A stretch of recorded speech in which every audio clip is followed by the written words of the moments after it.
Bienvenidos, buenas noches a todos los que nos acompañan a través de Facebook.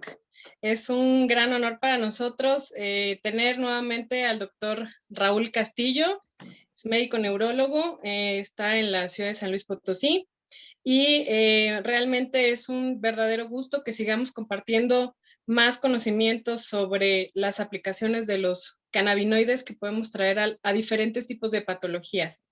Bienvenido, doctor Cristian. Hola, muy buenas noches. Pues es un gusto más estar aquí compartiendo con ustedes, presentar a nuestros invitados y parte de este equipo tan grande de trabajo que hizo. Pues estamos haciendo un gran trabajo, ¿no? Compartiendo tanta salud e información para la gente que quiere cambiar sus vidas, pues con los beneficios del cannabis medicinal en México. Pues muchas gracias, doctor Castillo. Pues ya ahorita la doctora Alexa lo termina de presentar. Es un placer para mí tenerlo esta noche en esta charla de esclerosis múltiple. Esperemos que podamos alcanzar a muchas personas. Muchas gracias. Quiero agradecer la invitación a todos los colegas que están aquí en este grupo tan importante, en esta aventura de descubrir los nuevos horizontes para el uso de cannabis medicinal. Muchas gracias. Y también quiero darle la bienvenida a una amiga de una amiga, y la verdad es que es un gran gusto tenerla porque la base de todo esto es ayudar y compartir la experiencia que cada uno va teniendo con diferentes productos, pero principalmente en la mejoría de nuestra salud. El día de hoy nos acompaña Paloma Ponce. Ella nos acompaña desde la ciudad de Puebla. Ella es una gran mamá, una mujer muy valiente, una mujer que ha logrado sobrellevar pues esta enfermedad, y me da muchísimo gusto que nos acompañe el día de hoy para compartirnos su experiencia y compartirnos parte de su vida y de su rutina con nosotros. Bienvenida, Paloma, te dejo el micro y te dejo la cámara. Bienvenida. Muchísimas gracias, doctora, y pues ya habíamos tenido anteriormente, híjole, por varios contratiempos, no había podido dar mi testimonio, y realmente para mí es importante, ¿no? O sea, compartirlo no solamente desde el punto de vista como opinión acerca del tratamiento de cannabis, sino también como paciente, ¿no? Diagnosticada con esclerosis múltiple, que pues es hoy el día a tratar. Perdón, estoy siendo atacada por un cachorrito que acaba de llegar. Entonces, pues sí, para mí es importante compartir mi testimonio, y ojalá le pueda servir a mucha gente que hoy me está viendo y que está pensando en la posibilidad de añadir a su tratamiento este maravilloso producto que es el Focus. Pues miren, brevemente, ¿no? Yo fui diagnosticada en 2017 con esclerosis múltiple, y híjole, pues mi trayecto a lo largo de este tiempo con el padecimiento ha sido, de todo, ¿no? Yo cuento, y afortunadamente, con la bendición de tener un seguro de gastos médicos mayores que ha podido, facilitarme los tratamientos o la posibilidad de, por la parte alópata, tener un servicio excelente. Pero soy la típica persona que, no deja en manos de la ciencia o de la parte médica todo. Yo creo en tratamientos naturales y creo, en muchas otras cosas que pueden enriquecer nuestro diario vivir, ¿no? O sea, es súper difícil de repente cada persona, no me va a dejar mentir el doctor Cristian, el doctor Raúl, esta es la enfermedad conocida como la enfermedad de los 1000 rostros, ¿no? Se te puede presentar de 1000 formas, de 1000 maneras, y a todas las personas pues les afecta de forma diferente y de forma distinta, con diferentes síntomas y en diferente escala, ¿no? En lo personal, híjole, siempre, no sé si dar gracias, ¿no? Pero en mi parte siempre me ha afectado en las piernas. Yo el día de hoy dependo casi en una totalidad de una silla de ruedas. Puedo dar algunos pasos, me puedo levantar, pero pues sí se me ha visto gravemente afectada la parte de la marcha. Mi lesión más grande que tengo en la médula espinal, pues es tuve un brote en septiembre del 2018 que fue muy agresivo, Y yo conozco este producto por un par de amigos que yo, aparte de grandes amigos, yo los llamo grandes ángeles en mi vida, que me acercaron a Focus y pues fue un mundo nuevo, ¿no? O sea, porque fue probar y probar con diferentes tratamientos y con diferentes productos. Ya saben que de repente uno se encuentra con estos tratamientos milagro, ¿no? Que te prometen muchísimas cosas a costa de inversiones a veces, híjole, ridículas, ¿no? Entonces, yo siempre había escuchado la parte de, híjole, ¿por qué no pruebas con cannabis y por qué no intentas, ¿no? Con ciertos miedos, a veces por ignorancia, porque tú escuchas cannabis y dices, mota, ¿no? Entonces, pues yo a mis 36 años, yo jamás en la vida he probado un churro, ¿verdad? Entonces, siempre con ciertos miedos, ¿no? Empecé con unas gomitas que me consiguieron y que me ayudaban mucho, por ejemplo, a dormir, pero ciertamente uno de los grandes síntomas con los cuales yo batallo día con día es la fatiga. Entonces, para mí era importante probar algo que no me amenazara. Eso era bien importante, porque si ya de por sí vivo con una fatiga crónica, pues estar todavía con el efecto de algún relajante, pues no me favorecía, ¿no? Y más teniendo pues cosas que hacer, porque pues la vida y las obligaciones no entienden de padecimientos y no entienden de síntomas. Entonces, pues bueno, me probé de repente también otras gotitas de aceite de cannabis. Igual me ayudaba muchísimo a dormir, pero nada más. Entonces, sí, para mí era importante tomar algo que me ayudara con otros síntomas. Por ejemplo, o sea, un estreñimiento fatal, pero fatal, de ir al baño una vez a la semana. Literal, una vez a la semana.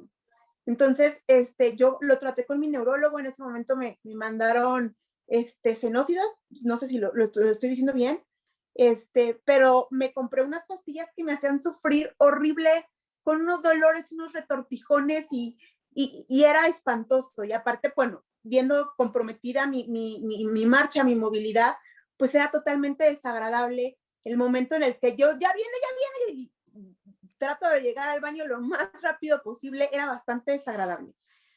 Me presentan el producto de Focus, yo empiezo a tomarlo, aparte de que no es el sabor típico de un aceite de extracto de cannabis, ¿no? Entonces, un sabor muy agradable, 1 mililitro todas las mañanas al despertar. Yo es más, lo tengo aquí al lado de mi cama, y es lo primero que yo hago al despertar, tomarme mi mililitro de Focus. Y yo empiezo a ver eso, ¿no? O sea, primero empiezo a ver que regula mi sistema, mis intestinos, ¿no? Que de repente empiezo a ir al baño y sin dolor. Eso fue maravilloso. Yo de repente, por ejemplo, aquí el doctor Cristian me puede apoyar en esa parte. Hay unos movimientos involuntarios, unos espasmos que de repente puede sufrir la gente con el padecimiento. Yo, incluso estando estirada, acostada, si llegaba a estirar mis piernas, era una cosa como un temblor que me daba en las piernas, así como rápido, como constante, y de repente se va bajando, ¿no? Y de repente también cuando, no sé, llegaba a estar sentada y movía una pierna, el mismo movimiento era muy repetitivo y es bastante, pues, molesto, ¿no? Entonces, yo empecé también a notar que esos temblores empezaron a reducir, ¿no? Al grado de que ya podía, en serio, de verdad, estirar las piernas y no presentar ningún temblor.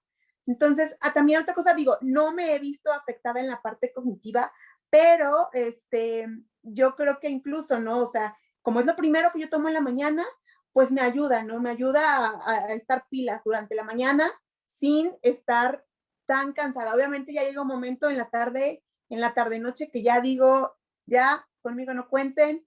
Ayer yo estaba aquí en la cama ya cuando empezó a temblar, y entonces ya mi hermana, ¿dónde estás? No sé qué, le digo, pues aquí, y si hay réplica, pues aquí me quedo, ya ni modo, ya no me muevo. Entonces, la verdad es que, bueno, llevo ya cerca de 1 año tomando el producto, y dentro de todo lo que yo he probado alrededor del cannabis, ha sido de verdad el producto que más me ha ayudado, con el que ya, o sea, yo no puedo decirles que es ni molesto, es más, ni siquiera, o sea, porque hay productos que he probado, en serio, de verdad, que en algún momento me ofrecieron unos polvitos que vienen en unos sobres, no voy a decir marcas, pero yo ya la segunda semana ya lo estaba vomitando.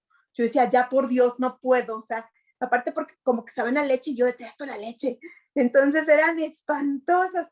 No les sufro, es 1 mililitro, me lo pongo abajo de la lengüita y me olvido y está buenísimo.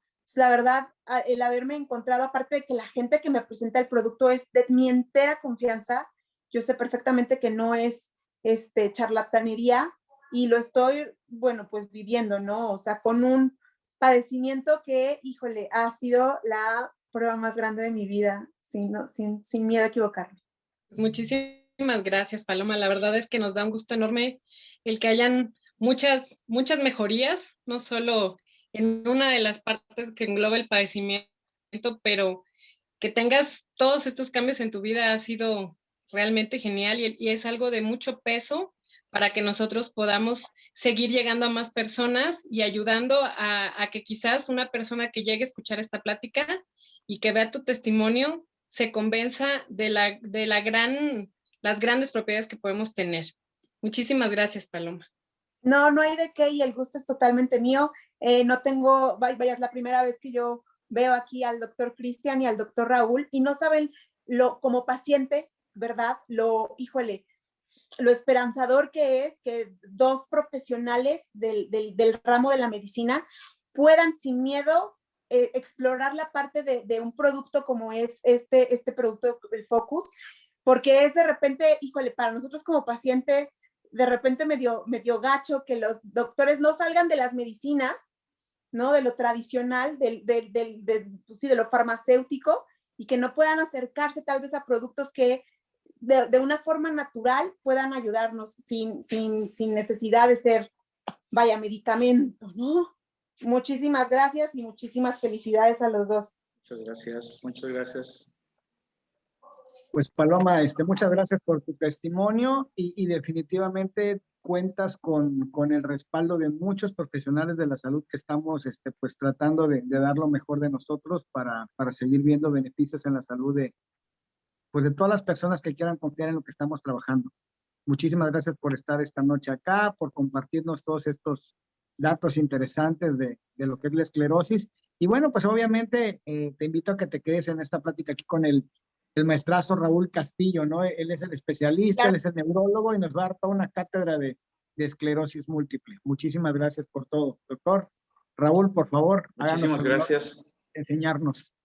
Gracias, gracias. En realidad, bueno, pues estamos comprometidos a través del trabajo con nuestros pacientes y bueno, la señora Paloma Ponce pues es un testimonio muy emotivo y muy realista de lo que realmente representa esta enfermedad.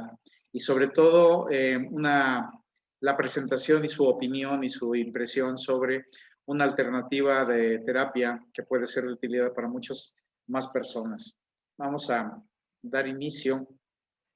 Bien, entonces damos inicio. La agenda del día de hoy va a ser en estos puntos que consideramos que son de los puntos más importantes. No va a ser una charla muy extensa para no cansarlos demasiado. Es sabadito en la tarde y bueno, ya de encierros ya hemos tenido bastante, prácticamente más de un año, ¿verdad? Vamos a revisar rápidamente los cannabinoides, luego veremos algo de la esclerosis múltiple.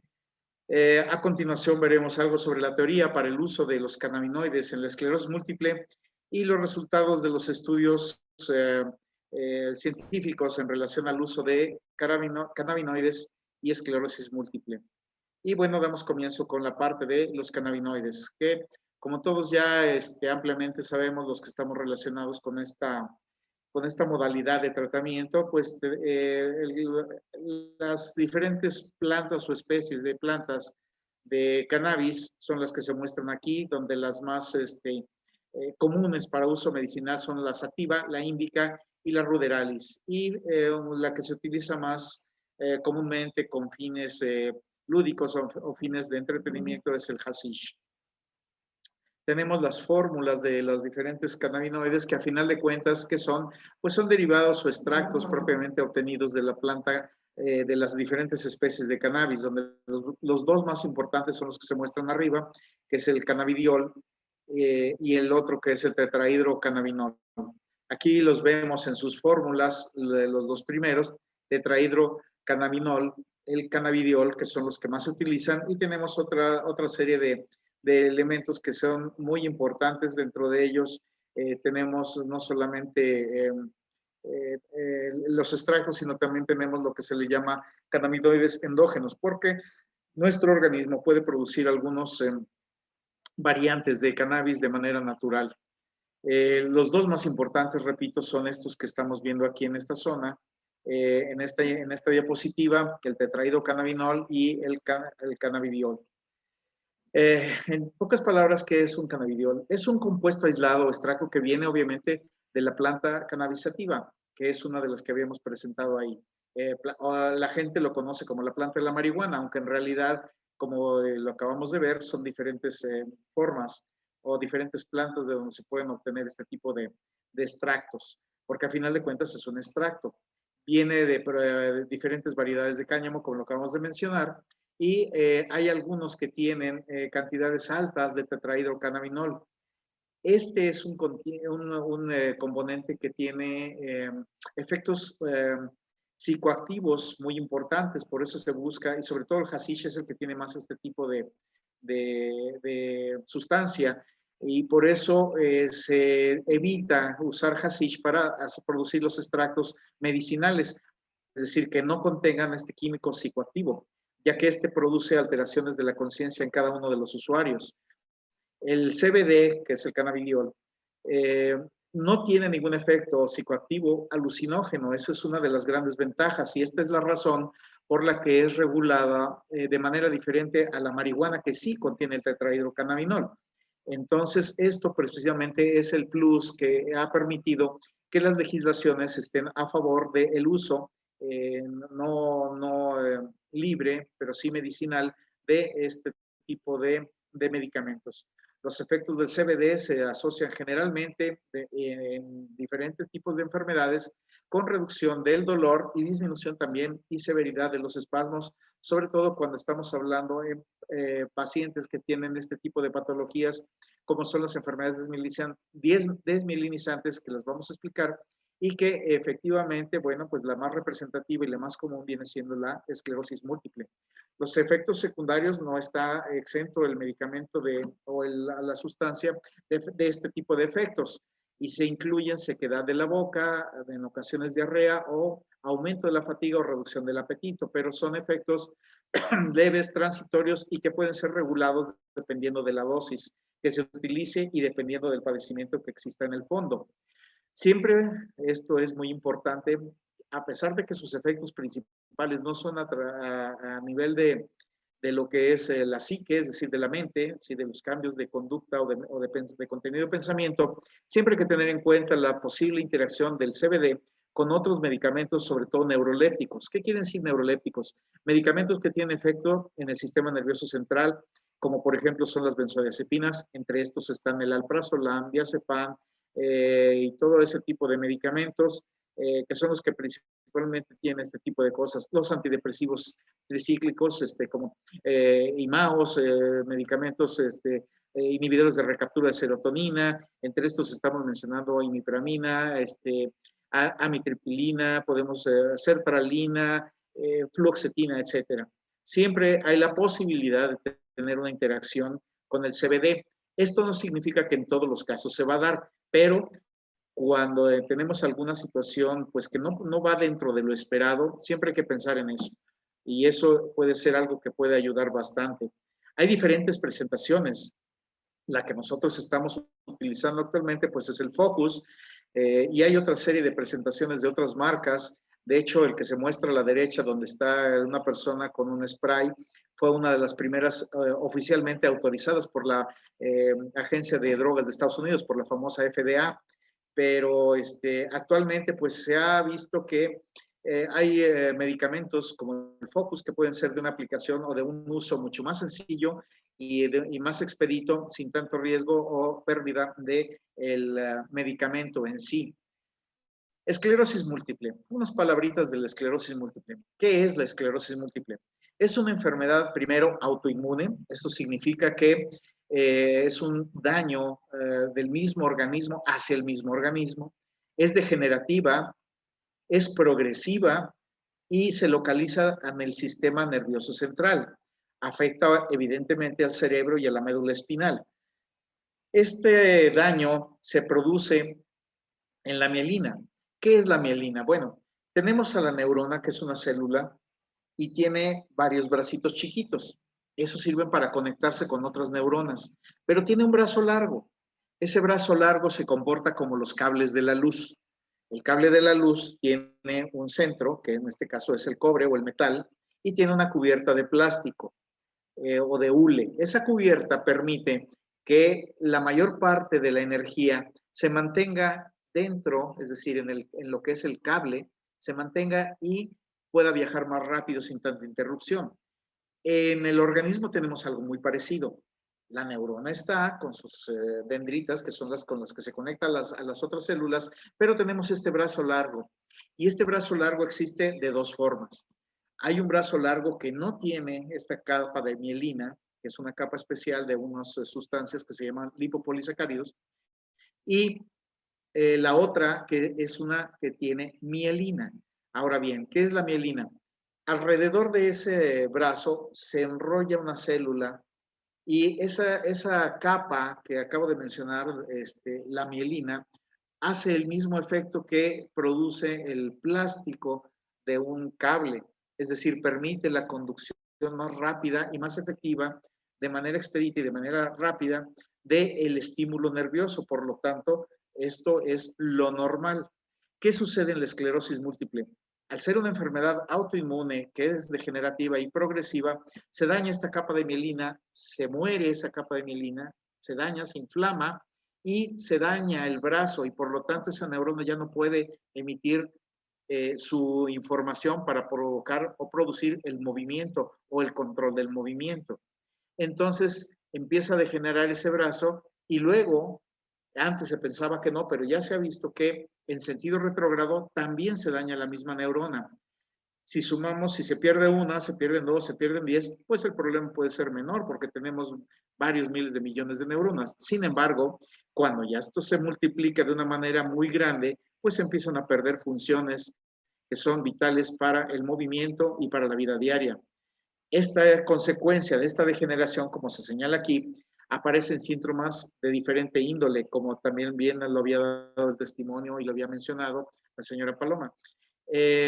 Hay pérdida del control del movimiento, es decir, de la marcha, del movimiento en general. Se puede perder la visión porque se afecta el nervio óptico.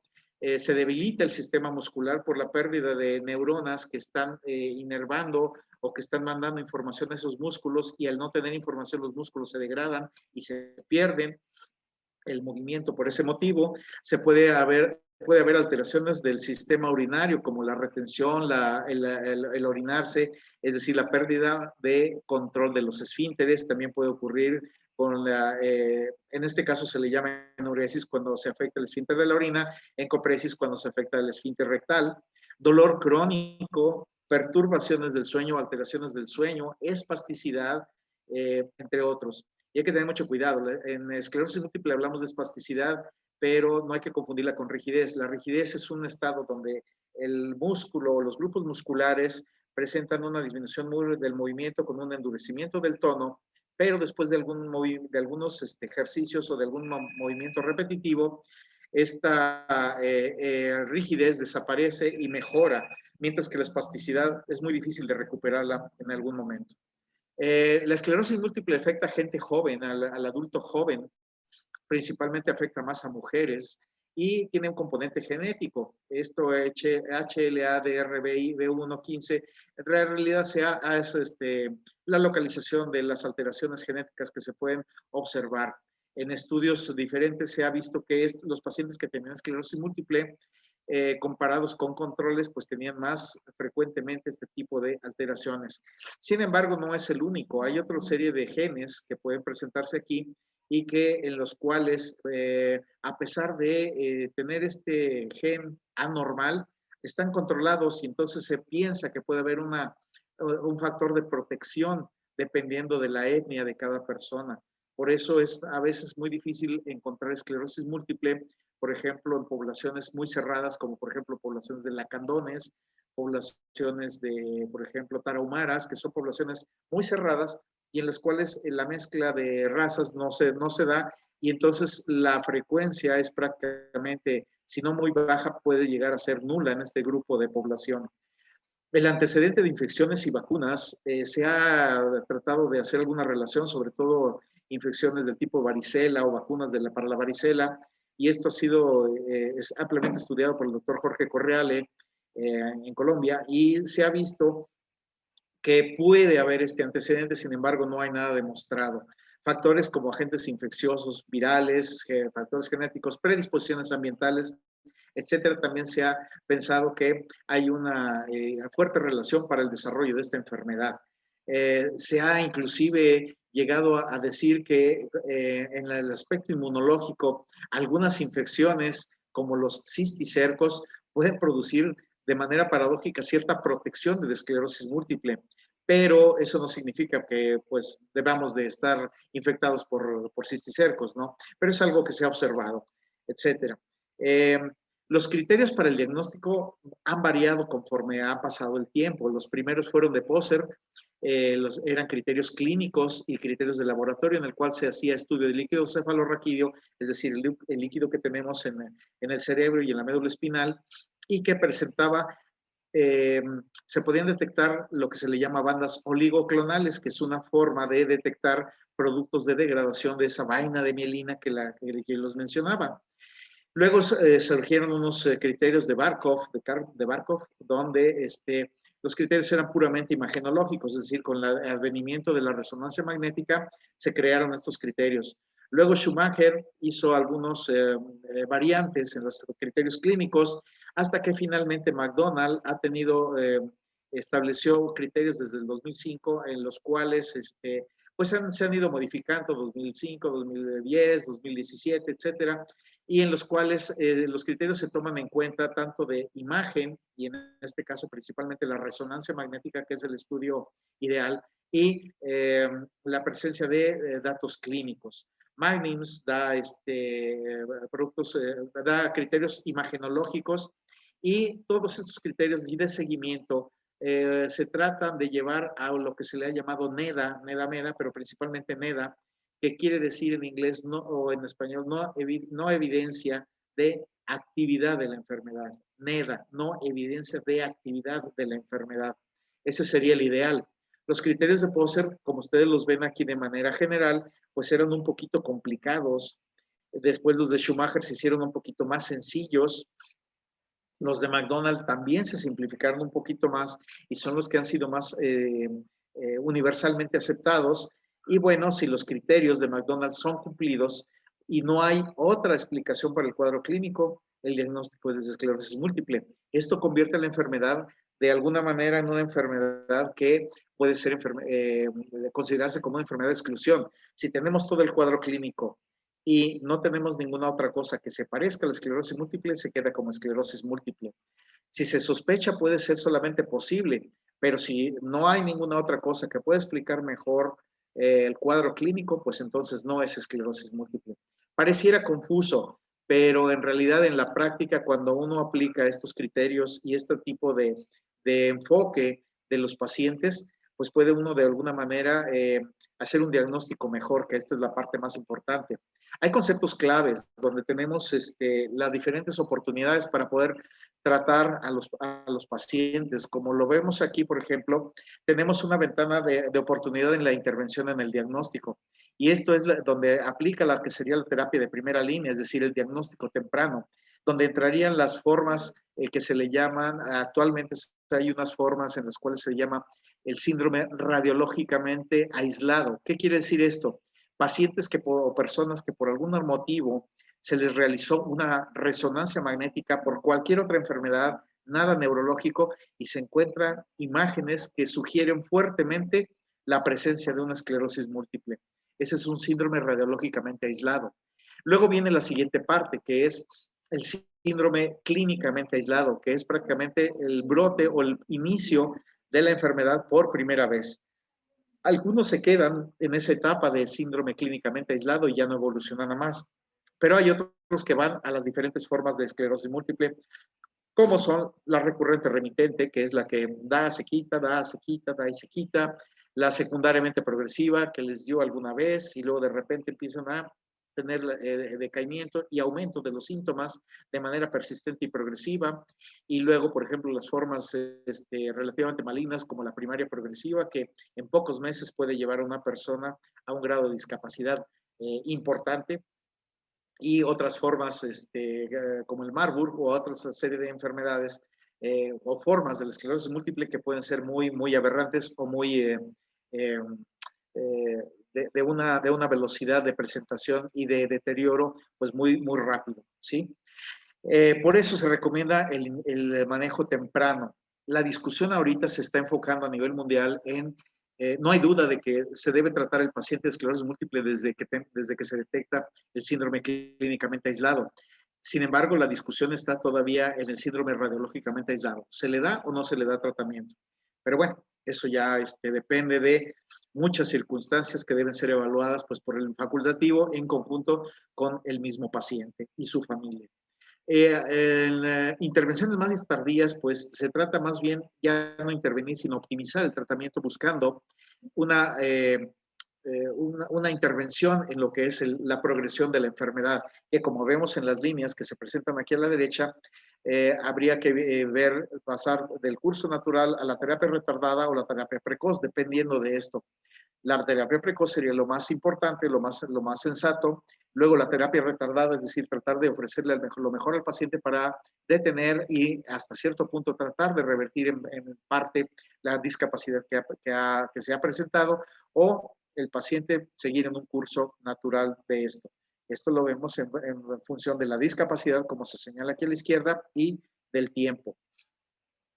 La NEDA, ¿qué quiere decir NEDA? Ya dijimos que es la no evidencia de actividad de la enfermedad y se manifiesta por 4 criterios, en el cual uno de ellos es la ausencia de recaídas o de brotes, de la disminución o cuando menos el no aumento de la discapacidad, la suspensión de lesiones o reversión de lesiones en la resonancia magnética y la detener la pérdida del volumen cerebral. Estos 4 criterios entran en NEDA y se han estado nombrando, hubo NEDA 1, NEDA 2, NEDA 3, NEDA 4, que en este caso sería NEDA 4, y se han tratado de buscar otros biomarcadores, es decir, otras formas de tratar de diagnosticar y de tratar a la esclerosis múltiple. Actualmente las personas que tienen esclerosis múltiple del tipo recurrente remitente, la que les decía que da, se quita, da y se quita, son las que son más propias para poder alcanzar este objetivo del NEDA, pero no todas las personas alcanzan este estatus. Y otra cosa, tampoco es permanente, ¿sí? Tampoco es permanente este estado. Que es lo que nosotros vemos aquí. El tratamiento actual de la esclerosis múltiple, pues ha cambiado mucho desde 1970, que es cuando se tenía nada más solamente un tratamiento sintomático. En la época de los 70 se empezó a utilizar principalmente ACTH, que es una hormona que normalmente producimos en el cuerpo, y luego se empezó a tratar con inmunosupresión, con azatioprina y ciclofosfamida, que aún se puede estar utilizando en algunos pacientes cuando no existen los recursos económicos suficientes para el resto de las terapias, que son, como bien dijo la señora Paloma, son muchas veces inalcanzables para algunos sectores de la población, como son primeramente la aparición del interferón beta, que empezó más o menos en 1990, pero en 1992, ¿verdad? Aquí en México en el 93, y luego la adición de otra serie de tratamientos como el acetato de glatirámero, las inmunoglobulinas, mitojantrona, y luego ya entran las inmunomodulaciones, no solamente las inmunosupresiones, como la que produce natalizumab, que son anticuerpos monoclonales, que es una forma de medicamentos que van a bloquear la acción de esa autoinmunidad, es decir, de esa autodestrucción que produce el organismo, y medicamentos más nuevos como los medicamentos orales, tales como son el fingolimod, la teriflunomida y dimetilfumarato, que ya son los medicamentos tomados, es decir, estos ya son a través de pastillitas, y medicamentos como alemtuzumab y otra serie de medicamentos que no están mencionados aquí, como actualmente existen de los orales, la cladribina, y tenemos otros 2 medicamentos que son otro anticuerpo monoclonal también muy exitoso, porque el alemtuzumab es extremadamente caro, pero es el más efectivo, y en el que sigue, en el segundo lugar, ya es mucho más accesible, que se llama ocrelizumab, Y también tenemos el Siponimod, que es otro medicamento parecido al Fingolimod, que son los medicamentos orales. Bien, esos son los tratamientos, pero eso es el tratamiento convencional. Entonces, ¿qué tienen que ver los cannabinoides con la esclerosis múltiple? Bueno, el paciente de esclerosis múltiple, como también muy bien lo señaló la señora Paloma, el paciente trata de buscar alguna alternativa que no sea la medicina alopática, que es la que practicamos la mayoría de los médicos. Es decir, medicinas alternativas, y en esto hay muchas cosas. Hay la ozonoterapia, existe el cannabinoides, como lo estamos señalando y que es el motivo de nuestra plática el día de hoy, la famosa acupuntura o reflejología y otra serie de elementos que se han utilizado como terapias alternativas. Entre ellas algunos que son más mito que realidad y que pueden ser peligrosos, como los famosos piquetes de abejas y todo ese tipo de veneno de serpientes y todo ese tipo de cosas. En este caso, nosotros estamos tomando solamente el punto que corresponde a los cannabinoides y su relación con la esclerosis múltiple. Por lo tanto, aquí pasamos a la teoría del uso de cannabinoides en esclerosis múltiple. Es decir, ¿nosotros qué esperamos? Bueno, los cannabinoides es considerado una terapia adyuvante, es decir, es agregado a, como también así lo había señalado en su experiencia la señora Paloma. Es un medicamento, es una forma de terapia que sirve para ayudar a tratar algunos de los síntomas de la esclerosis múltiple.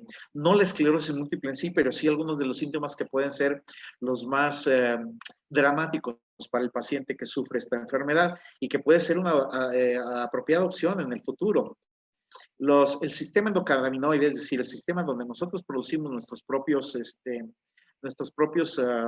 cannabinoides, se basa en este tipo de conocimiento, es decir, tenemos los endocannabinoides a través de dos receptores y de dos productores que son anandamida y el 2-AG.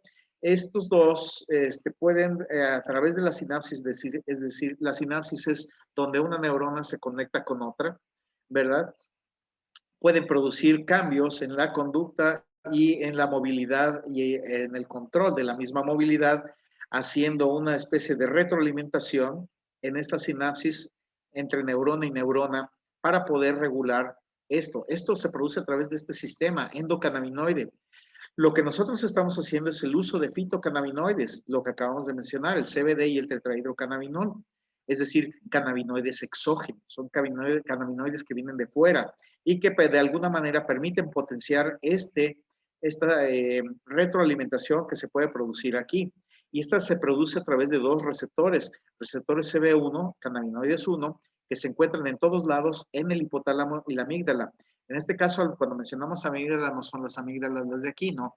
Hay una parte en el cuerpo, en el cerebro, en la parte interna, en la parte del medio, muy adelante y muy profunda, hay una estructura que se llama amígdala, que es una estructura común para una serie de sistemas en los cuales tiene que ver conducta, memoria, movimiento, etcétera, etcétera, ¿no? La olfacción, una serie de cosas importantes. Y a través de eso y del contacto precisamente con zonas de hipotálamo y tálamo, se regula el apetito, los procesos emocionales y la memoria, que es lo que estamos mencionando. Y los otros receptores son los receptores CB2, donde tiene que ver de manera periférica el sistema inmunológico y el sistema nervioso periférico. En este caso, estamos hablando de los nervios espinales y de los nervios craneales, que son parte del sistema nervioso periférico. Y a través de esto, de esta regulación y de esta modulación, se reduce la inflamación y puede haber una respuesta a diferentes enfermedades. En este caso estamos hablando de esclerosis múltiple, una enfermedad del sistema nervioso central. Recordarán que tuvimos una plática también de la regulación que se puede presentar en los pacientes con epilepsia, por ejemplo. Aquí vemos cómo el cannabinoide y los fitocannabinoides tienen un cambio en las señales, tanto en la neurona, con los receptores CB1, como en la célula inmune, receptores CB2 o cannabinoides 1, cannabinoides 2. Los 1 están haciendo regulación directa en la neurona, los receptores CB2 en el sistema inmunológico. Y esto es la base para que el tratamiento coadyuvante de la esclerosis múltiple se pueda o se haya podido pensar que el uso de cannabinoides de este tipo CBD pudiera ser de utilidad para ayudar al paciente con esclerosis múltiple, disminuyendo los espasmos musculares, disminuyendo o reduciendo el dolor, a través de esto mejorar el sueño y el descanso de estos pacientes que de por sí tienen una fatiga extrema. la incontinencia y malestares urinarios y también los malestares o el control de los esfínteres. La esclerosis múltiple es una enfermedad que no tiene cura. Los tratamientos actuales tratan de reducir los síntomas, prevenir los brotes y en cierta manera se trata también de modificar la historia natural de la enfermedad. Obviamente, pues como mencionamos, el CBD o uso de marihuana medicinal, como la gente lo quiere conocer o se le hace más sencillo interpretarlo, pues es una de las opciones. Sin embargo, hay que también toparnos con los problemas legales. El uso no está regulado en muchas partes del mundo y esto ya lleva un debate de años, no es nuevo. Sin embargo, pues poco a poco se va ganando terreno para abrir las puertas para que este compuesto pueda ayudar a muchos afectados. Los compuestos actuales de CBD son legales en muchos países, algunos países principalmente de Europa, recientemente en México. Inclusive en México, pues ya se dieron cuenta, pues ya hay regulaciones en la Ciudad de México para el uso recreacional de los cannabinoides. Argentina, Canadá y la mayoría de los estados de Estados Unidos, ya casi van como 24 o 26 estados que tienen el uso de la marihuana medicinal o de los cannabinoides como legal, ¿sí? Hay muchos que utilizan en su legislación el uso de estos medicamentos y la demanda de pacientes y asociaciones, pues es lo que ha producido la presión para que este debate público se lleve a una regulación. Los compuestos de CBD se fijan, como lo vimos en el esquema, a endocannabinoides en los receptores CB1 y CB2, produciendo dos vías, la vía que va directamente a la acción neuronal y la vía que va directamente a la regulación del sistema inmune. Por lo tanto, el CBD es considerado, además de una terapia adyuvante, una terapia moduladora, ¿verdad? Que actúa diferente al tetrahidrocannabinol, que tiene efectos arriba en lo que es conducta y contenido de pensamiento, ¿verdad? Por lo tanto, repito, el CBD es un modulador del funcionamiento de estos receptores, CB1 y CB2, y hacen una activación parcial, no una activación total, porque como vimos hay el sistema endocannabinoide y en este caso la aplicación podemos decir, de derivados como por ejemplo el CBD o el Focus, el Stevia y todos estos medicamentos lo hacen a través de vía exógena, mientras que los endocannabinoides se llaman así porque son por vía endógena, son los que se producen de manera natural. Se sabe que el ataque de los oligodendrocitos, que son las células que detienen y que están sosteniendo a las neuronas en diferentes formas, y a la vaina de mielina, es el evento patológico primario de la esclerosis múltiple, como ya lo acabo de decir. Es una lesión de la vaina de mielina por un proceso inflamatorio. Este daño, sin embargo, puede ocurrir también con una inflamación a la par del mismo. Y los cannabinoides sirven para modular estas dos situaciones, la situación de la neurona, lo que hemos visto, CB1, y la parte inflamatoria periférica, el CB2, ¿sí? Estos autores han hecho estas demostraciones y reportes importantes afirman que disminuye el uso de cannabinoides, ayuda a la terapia convencional de la esclerosis múltiple a disminuir la frecuencia de las recaídas y alivia o ayuda a la espasticidad que se presenta en este tipo de pacientes. Como tiene una propiedad citoprotectora, como ya lo mencionamos, entonces se piensa que puede ser de utilidad para disminuir la muerte de los oligodendrocitos y del daño de las neuronas, es decir, del daño axonal. Axón se le llama al brazo ese que tiene la neurona para comunicarse con el músculo. Entonces se piensa que los CBDs tienen este tipo de protección, lo que es la parte inflamatoria e inmunosupresora, ¿verdad? Esto de que se menciona aquí de que potencian la progresión de las células se refiere a las células que están encargadas del sistema inmune, ¿verdad? Y entonces al disminuir la destrucción inmunológica de estos pacientes afectados, pues lo hace y entonces mejoran estos pacientes, ¿verdad? El CBD ha tenido diferentes formas, ha tenido formas de pastillas, ha tenido formas de spray, que fue la primera que se autorizó por la FDA.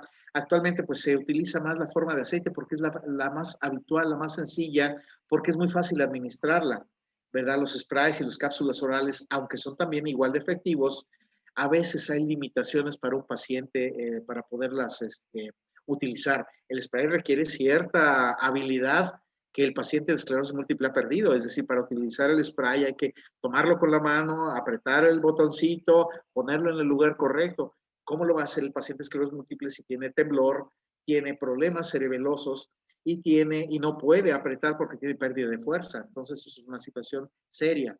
Las cápsulas orales parecen no ser tan efectivas como el aceite porque su absorción puede estar dependiente del tránsito intestinal. Entonces, por eso es que el aceite está teniendo mejor resultado, ¿verdad? Sin embargo, no hay estudios francos donde se vea cuál formulación es más efectiva.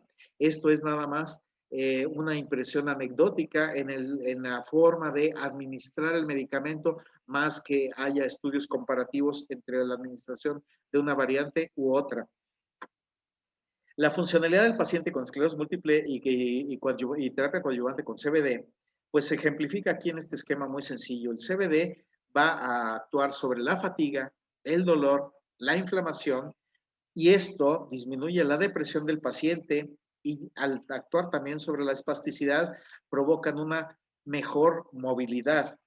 Se han tenido estudios en los cuales se ha tratado de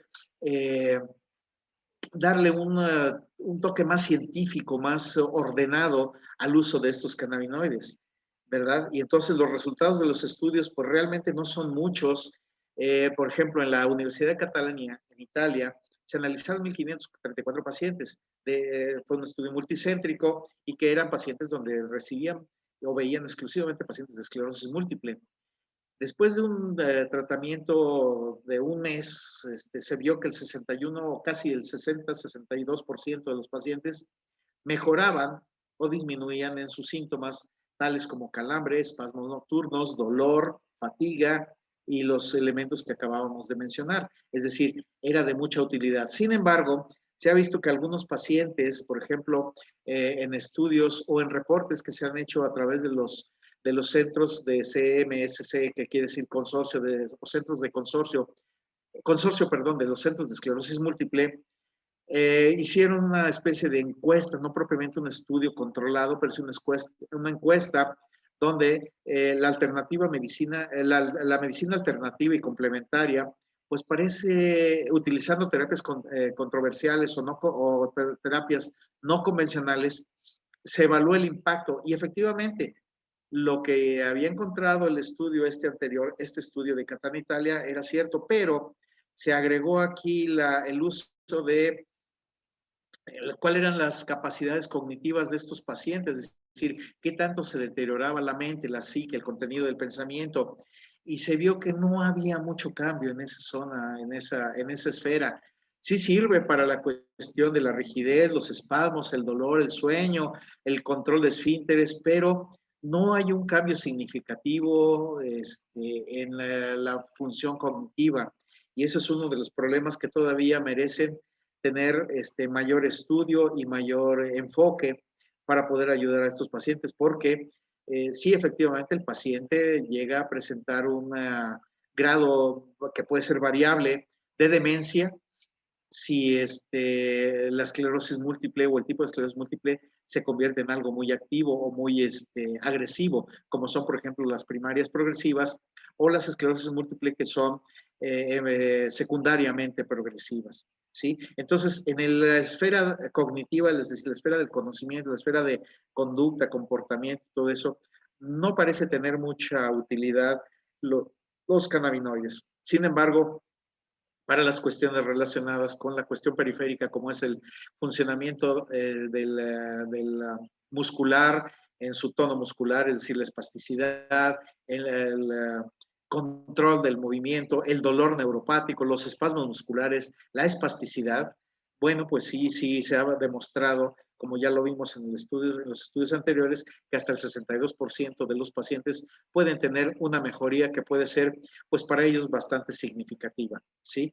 Este estudio es uno de los estudios controlados más importantes, ya tiene un tiempecito, pero es el estudio CAMS, que quiere decir cannabinoides en esclerosis múltiple, en sus siglas en inglés. KCA es cannabinoides MS es múltiple esclerosis o esclerosis múltiple.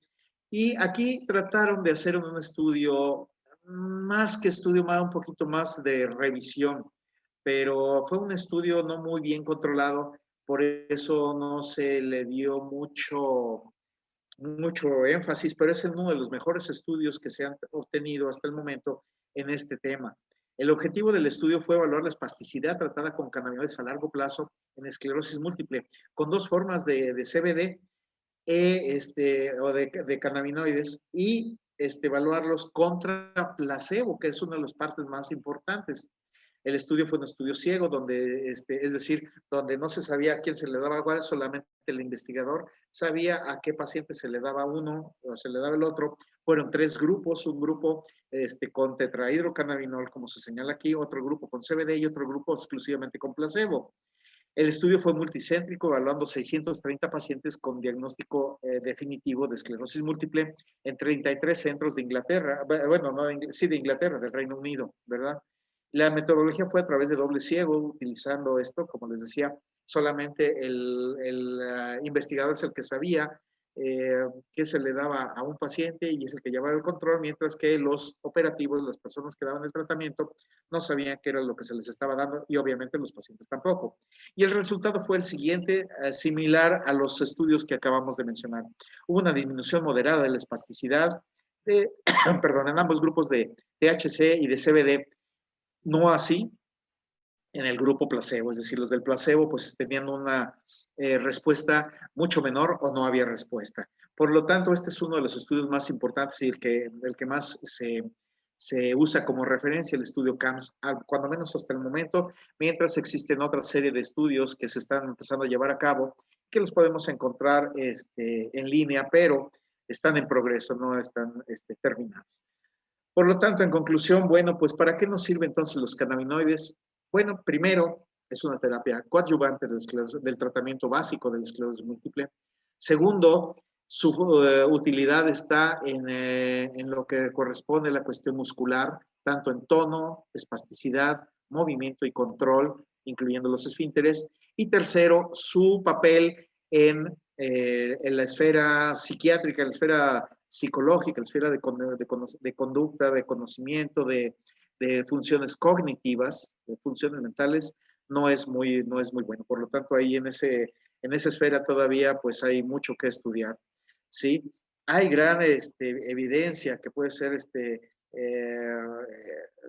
también de utilidad no solamente para la forma cerebral de la esclerosis múltiple, sino también para la forma espinal, disminuyendo el dolor y la espasticidad, ¿verdad? Se ha visto que inclusive medicamentos que sí tienen efectos en el sistema nervioso central, a nivel de conducta, no solamente pueden levantar el ánimo del paciente y quitarle esa depresión, sino que ayudan a lo que ya hemos mencionado, la espasticidad, el temblor, el control de esfínteres, etcétera, ¿verdad?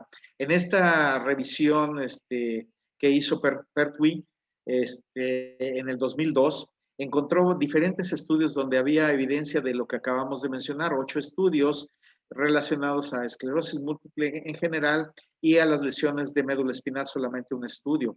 Esto les da una idea de que realmente todavía hay mucho trabajo que hacer en el sentido de investigación científica.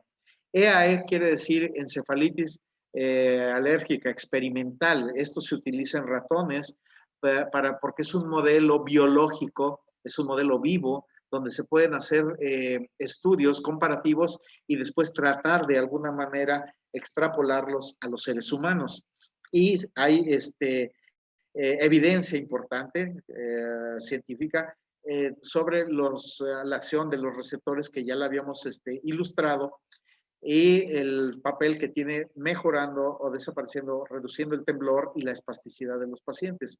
En estos pacientes también se ha visto que el sistema endocannabinoide se potencia y hay concentraciones más elevadas en este tipo de pacientes que tienen espasticidad. Por lo tanto, los fitocannabinoides, eso quiere decir, perdón, que los endocannabinoides se están quedando cortos, no están haciendo esa retroalimentación que habíamos visto en el esquema de la neurona, y entonces por eso es que los fitocannabinoides pueden ayudar de alguna manera, es decir, los cannabinoides exógenos tienen algún papel en esto, en la espasticidad en los ratones sometidos a encefalitis alérgica experimental, ¿verdad? Esto es a través de precisamente el transporte de membranas endocannabinoides y de la hidrólisis enzimática que se produce en esto. Por eso la investigación ahora se necesita para ver qué es lo que está pasando con este sistema de retroalimentación alterado, ¿verdad?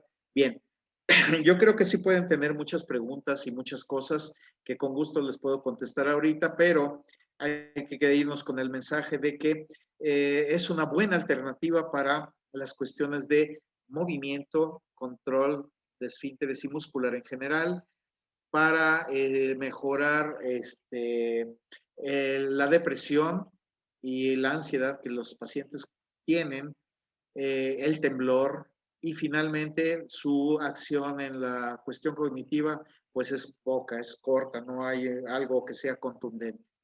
Creo que es todo por mi parte, fue una presentación un poquito breve, muy ligera, pero la idea era pues exponerla para todo el personal y todas las personas, tanto médicos como no médicos. Pues muy interesante la ponencia, doctor. Realmente, como mencionaba hace rato Paloma, ¿no? Hay una variedad de síntomas y signos muy variable en cada paciente, pero dándonos a entender de una manera muy sencilla la explicación de cómo sería la analogía con un cable, el recubrimiento plástico, ¿no? Lo que sería la vaina de mielina.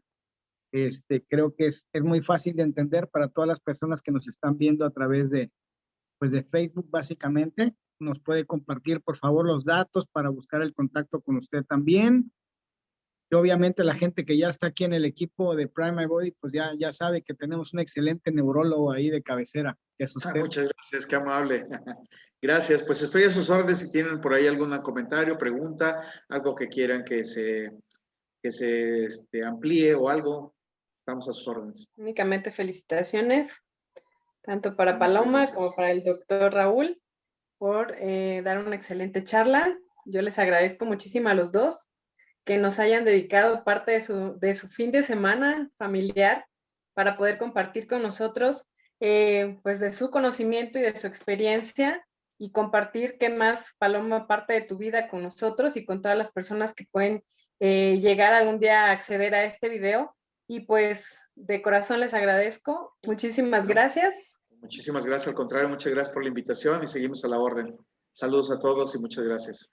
Si gusta dejarnos sus datos, doctor, para que puedan contactarlo, sería muy bueno también para nosotros, para usted. Sí, como no, aquí en la parte de abajo de la diapositiva, aquí donde aparece Bob Marley, un excelente músico, está el correo de contacto, es mexfun469@yahoo.com, nada más .com, sin el MX, nada más el .com. Cualquier duda, pregunta o algo que quieran